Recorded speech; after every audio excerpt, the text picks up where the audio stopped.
എങ്ങും നിറഞ്ഞൊരമ്മേ, എനിക്കന്നം തരുന്നൊരമ്മേ, അറിവിൻ പൊരുളായി നിറയുമമ്മേ. ഒരു മിനിറ്റൊക്കെയാണ് അമ്മയെ കാണാനായിട്ട് ഓരോരുത്തർ ആഗ്രഹിക്കുന്നത്. നമ്മളിപ്പോൾ അത്ര ആഗ്രഹിച്ച് തന്നെയാണ് നമ്മളും പോകുന്നത്. അമ്മയുടെ മുമ്പ് ഞങ്ങൾ ചോദിച്ചു, ഞങ്ങളൊരു പാട്ട് പാടിക്കോട്ടെ എന്ന് ചോദിച്ചു. ഭജനയല്ലേ, എത്ര നേരം വേണമെങ്കിലും പാടിക്കണം.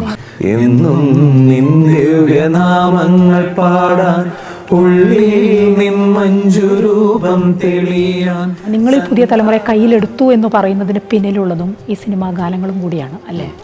അതുണ്ട്, ഉറപ്പായിട്ടുമുണ്ട്. അപ്പോൾ ആൾക്കാർക്ക് ഭയങ്കരമായിട്ട് എന്താ പറയുക, ഒരു ഗൂസ് ബോംസ് മോൻസൊക്കെ വരും. അപ്പോൾ പെട്ടെന്ന് ഒരു പാട്ട് കേൾക്കുമ്പോൾ മനോഹരി രാധേ രാധേ മുരാരി നിവിടെ പെണ്ണേ. ഭക്തിഗാനാലാപന ലോകത്തെ നവമാധുരി ടീം നന്ദഗോവിന്ദവുമായുള്ള പ്രത്യേക അഭിമുഖം. നന്ദഗോവിന്ദം ഭക്തിയുടെ അമൃതോത്സവം നാളെ വൈകുന്നേരം 6 മണിക്ക്.